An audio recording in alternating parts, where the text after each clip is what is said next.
LingBird, language learning made easy. Hello, everyone, and welcome back to Today's World, the podcast where we discuss current topics that affect our daily lives. I'm your host, Sarah, and today we're talking about artificial intelligence, or AI. It seems to be everywhere, from our phones to our schools and workplaces.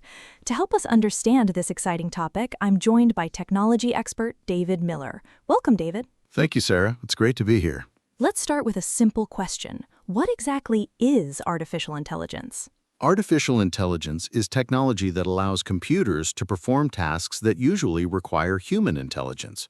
For example, AI can recognize speech, answer questions, translate languages, create images, and even write texts. Many people use AI every day without even noticing it, don't they? That's right. If you use a navigation app to avoid traffic, ask your phone's voice assistant a question, or receive film recommendations on a streaming platform, you're already using AI. It has become part of our everyday lives. AI is becoming more common in schools as well.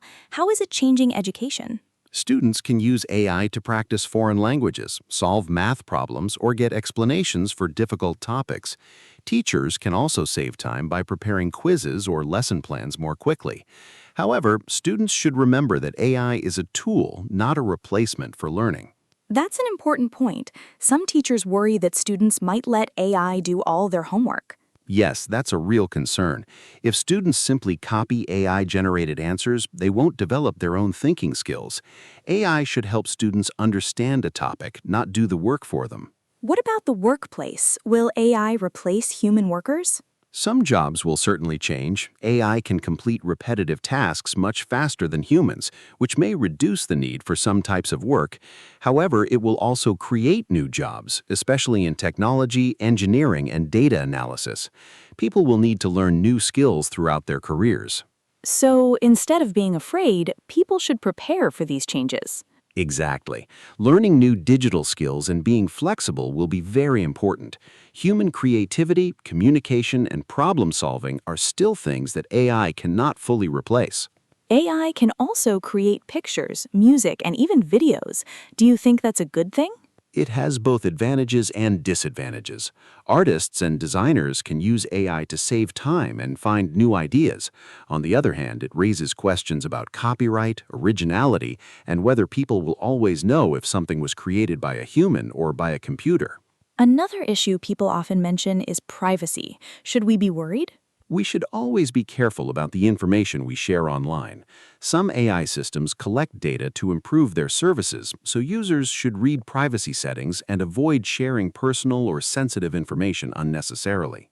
Looking ahead, how do you think AI will change our lives in the next 10 years? I believe AI will become even more helpful in healthcare, education, transport, and environmental protection. For example, it could help doctors detect diseases earlier, reduce traffic accidents, and improve energy efficiency.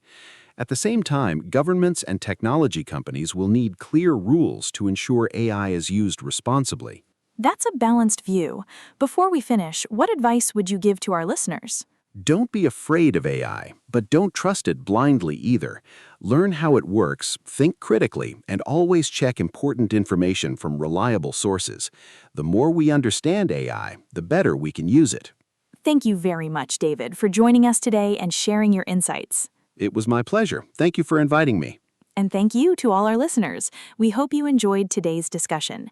If you found this episode interesting, join us again next week for another conversation about the world around us. Until then, take care and goodbye.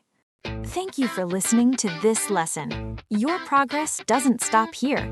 For even more confidence in your language skills, click on the next video or choose a playlist that matches your level. And of course, like and subscribe to stay up to date. Bye-bye.